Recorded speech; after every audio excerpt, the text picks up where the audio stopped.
Hi, my name is Anita Gabriel, The Star, Malaysia. This is the first part of The Star's interview with Sir Richard Branson, world icon and architect of world-famous brand Virgin. Sir Richard Branson for the first time talks about his friendship with Malaysia's Datuk Tony Fernandes of Air Asia, a long-term relationship that has recently culminated in Branson's 20% stake in Fly Asian Express. Branson elaborates on the relationship. Let's start with your friendship with Tony, how it all started. And I think one of the relationships in Malaysia that's so talked about, because you're such a global icon, is that between you and Tony. Yeah, I think it was about 25 years ago that we first met, and he came in for a job, and I interviewed him and liked him, and and and I think on the spur of the moment said gave him the job, and so What did you like about him? um, well, even in those days, he was a larger-than-life character. And he was voluble, as he would readily admit. He's and he was, what was he? He must have been around 26 years old. Young, enthusiastic, and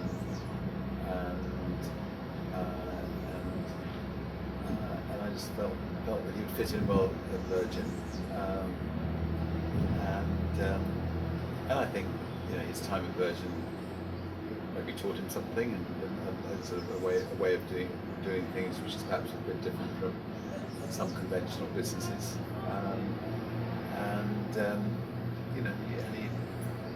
he proved himself to be extremely good there, but sadly we lost him, I think, to the music. Although we were in the music business, we lost him to another music company at some stage, and we kept in touch. He I was talking to him not so long ago about long-haul airlines. We decided that it might be, very exciting to see if we could start a long-haul airline out of your region, and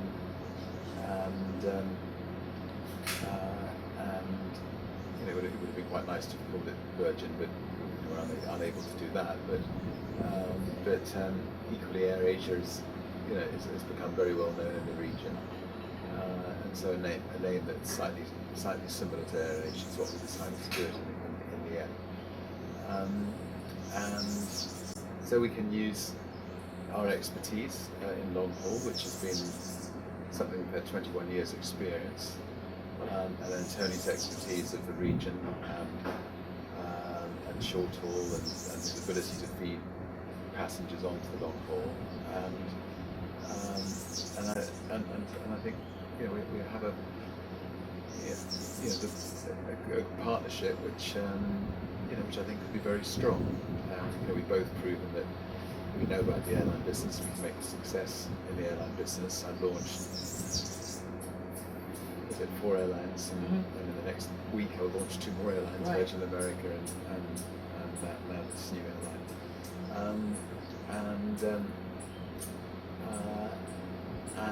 It'll be very, very exciting. I think that what Tony's achieved already has transformed Malaysia. I mean, I think if you can centre an airline with that many travellers out of your country, it literally does transform the country, and it's put Malaysia on the map in a way that nothing else has achieved. And I think if you can then add to that a long haul, really powerful long haul airline, I think the two carriers can really transform the image of Malaysia. I think the challenge of having a low-cost long-haul carrier, it's an interesting challenge because it's never really been tried properly before in a major way. Yeah, you've got some failed attempts. You've had Freddie Laker who tried it originally, and he was the pioneer of it. Right. And you've had People's Express who tried it and didn't succeed. So You'd be able to have a recent example of overseas. Maybe it's too short a time to judge how well they're doing, but they're not doing many routes as well. Who's that? Overseas in Hong Kong, Oh, long right. haul, Yeah. no frills carrying. They They had some problems as well. Yeah. So I think we'll see whether we'll see whether the formula works. I think it will work because I think with the experience we've got, I think we can have a sort of quality low cost carrier that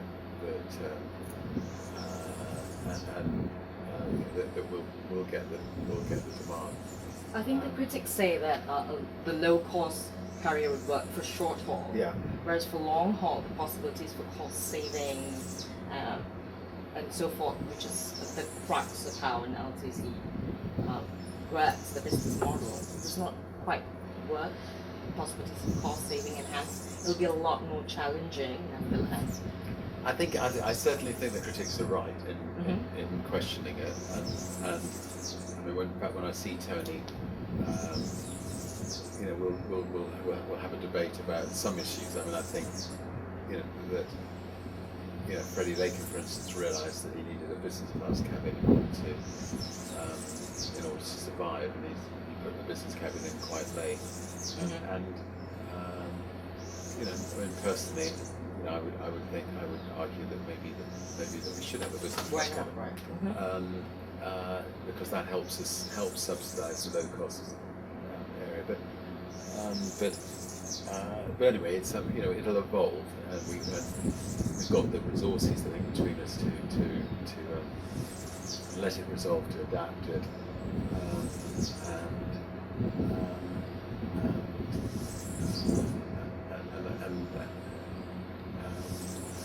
Sure. It's one of those things that the best way of finding out is just to say screw it. I'm so glad I preempted you before you could do that. But did you ever think of coming in the AirAsia stage in terms of the regional low cost, not so much long haul, or was that not something we did talk about it, and we talked about it a bit late when the price was quite high, Right. and so we in the end we chose not to at that stage. But I'm delighted that we'll be able to work together on this particular project. So this is something you're in because you actually see the potential of no frills, long haul. It's something that. Was it a screw it? Let's do it, and then let's work on it, and Yeah, no, I mean, I think that whether this will evolve into something a bit more like Virgin Atlantic, where you start with low cost and then it evolves into sort of the best business class in the front, or whether it stays a one class fully frilled airline, one class one class airline. That's something we'll have to see, but I've got a meeting with Tony next week in Malaysia, and we'll debate these issues. But I think it's a lot easier to make this work with the millions and millions of people that he already transports through his other airline, and that's something which people like Freddie Laker and People Express, they never had that advantage. Yeah, so he's not starting from ground zero where his Yeah. brand is not recognizable. It's a recognizable brand. He's tapped into the million segment market as well, so it's an easier pitch to sell. It's much easier to sell.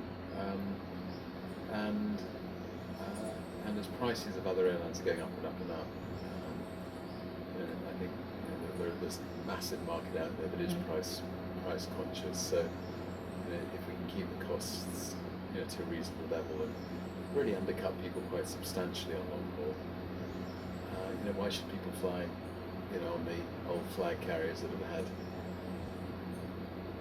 50, 60, 70 years of costs just going up and up and up. They're effectively paying for paying for inefficiencies.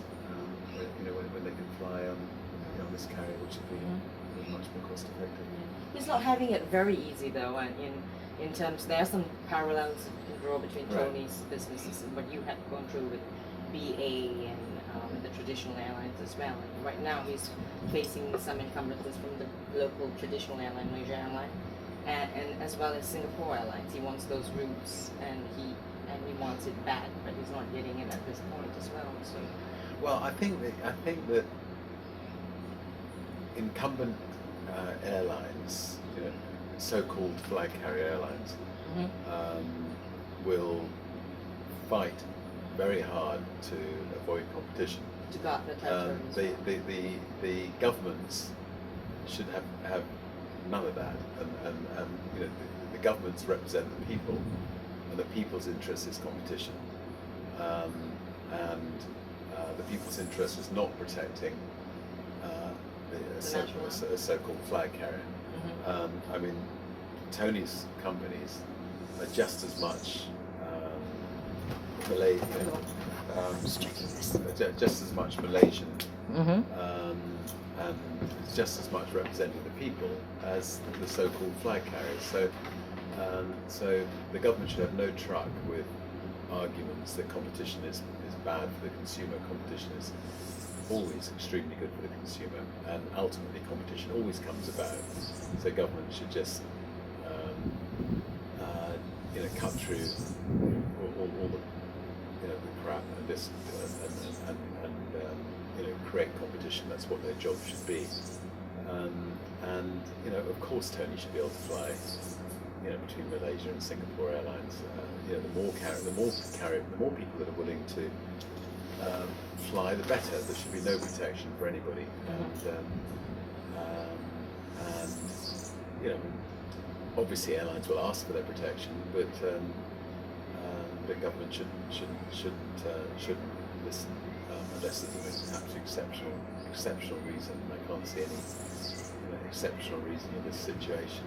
And if the flag carriers do a good job, they will survive, and the competitors will survive as well. If they don't reduce their fares and offer the consumer good value for money, then then like any old dead tree, they will, the old tree will die, and young saplings will take their place. So the kinds of challenges that Tony has had, are very similar to the kinds of challenges that Virgin's had, and we've had to go to court and fight to get permission to fly to Japan, fight to get permission to get our original license, fight to get permission to fly to Heathrow. And they weren't easy as well. They weren't easy. But in the end, the government knows that one of the best things that it did for Great Britain was get rid of the barriers for Virgin Atlantic and allow Virgin Atlantic to grow, so that not only did Virgin Atlantic offer consumers better value for money, but then British Airways did as well, because competition also improves the companies that already the flag carrier companies.